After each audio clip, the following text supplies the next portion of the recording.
Hi, it's Sarah here with another quick tip, and my quick tip today is about how to cut and orient your dies to make the most of the paper that you're wanting to use. I'm going to be using this Cracker and Treat Box die today, but I just thought I'd show you another example that we could go for as well, and that is this pocket treat die. Is it mini pocket envelope die? That's it, mini pocket envelope die. So I'm just going to show you with this as well, and I used this on a card recently, this rainy day card, and yeah, which I might not have shared with you because this was one of my team cards. And what I did was make sure that I put my little person in the middle here. So let me just show you how that would work.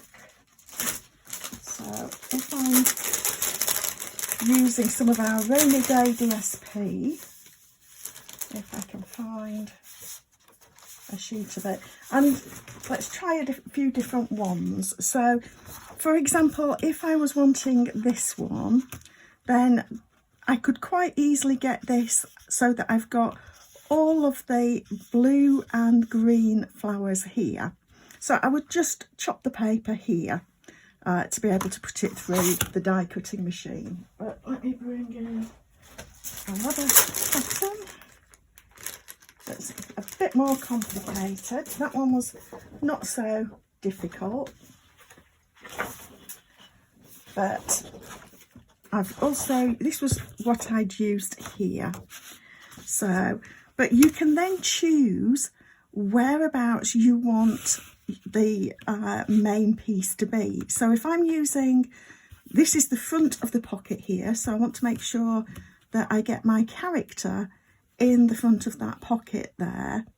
And it could be that I decide that I want to go up a bit further so that I can put my label at the top. If I'm doing that, I might need to move it over to here, because if I'm here and move that up to the base of my little turtle, I'm going to lose the top of that die over there. So what I would do here is choose a different portion where I can make sure I get all of it on, or I do as I did here, and I actually arrange it so that my label's going to go here, covering the clouds that don't matter so much. And if I'm doing that, then I might want to just mark where to cut my paper, and I just grab a pencil and just mark it sort of side to side, and the top and the base like that. Then I can cut that portion out, not necessarily all of it, just enough to be able to go through the die cutting machine. So that is how it can work for something that is a bit, has got more of an area. But this one, I'm going to be using the Like an Animal prints today. Some of these prints have no real direction, and that would fit on there just fine and look the same really no matter which way around you put it. The same really with this one. But when it comes to this pattern, which I'm going to use, I actually want this bit to be in the middle here. I need to kind of make a choice. It's either going to need to be this bit, or it's going to need to be this bit, and that would give you the blocks on the bits that are going to crumple up. These are the ones that, the diamonds are where the cracker box is going to come together and be tied up. So I really want this piece here to be my central bit.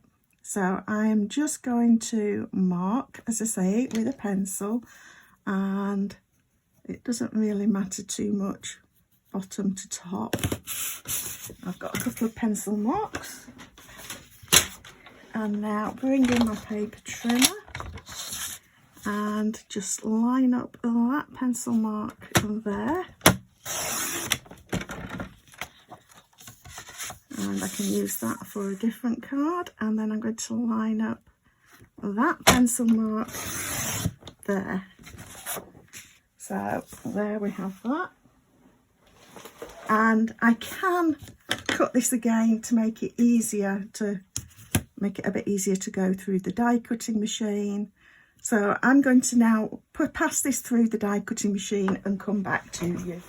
Okay, so I've die cut this out of our print, and now we're just going to fold along all of these score lines and make this up. And you can see, start to see how we've got that bolder gold pattern in the centre and the more dotted pattern out on the gather triangles for the ends of the crackers. So I'm just going to continue making this up, and then I'll come back to show you how it looks when it's finished.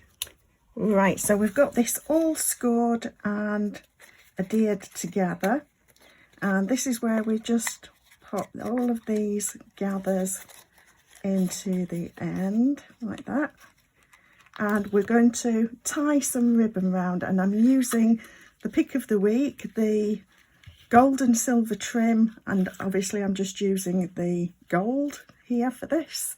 And to get an idea of how big I want this, how long I need to trim it, I just get my loops and pop them like that. So this will still get trimmed down a little, but I know that I've cut it long enough to be able to create my bow. And as I showed the other day, this has got an area that is sort of gold with a white middle, and an area that is just gold. So one side's gold and white and the other side is just gold. And either one works great with this print of paper. These just go together so well. And as I said, this ribbon isn't available in the catalogue. It's an online exclusive, so don't miss out on it. And I'm just tying this in a bow like that. And I then want to pop my, in this case, Easter eggs in. And of course the Lindor white keep that gold and white theme for me. So I'm going to pop a bunch of eggs in. That's as many as I can get in. So what was that? That's 4. You just get 4 in one of these little crackers. And of course I'm doing this one for Easter, but these are great for wedding favours as well. So you might want to, if you've got a wedding coming up, you might want to consider getting this die for creating your own wedding favours. So I'm going to just tie a bow again on this side, and I'm just making sure that it lines up. Tie that in a little bow. I'm not worried about which direction the ribbon is facing, and just slant cut the ends a little bit. And I've already gold embossed a little sentiment, an Easter treat for you. And if I can find, I should have got some mini dimensionals, but we'll just use the edge piece of these. And again, we've kept that gold and white look. So I'm just going to pop dimensionals on the edge here like that. And let's see, go on that side. But you can see the difference that we've got, as I say, the bolder pattern of the foil here, and then we get the more dotted bits around these end pieces, and just pop my finger in to open those back out again. And there you can see the difference that placement of that die can make to a one of your projects, because if we'd not taken care over where that die goes, it wouldn't have looked so symmetrical. So depends on how much that matters to you. Obviously it doesn't matter if you're not bothered about that. I like a bit of symmetry. So please subscribe to my channel below to see a quick tip every Friday and a quick card every Monday. Thanks for stopping by.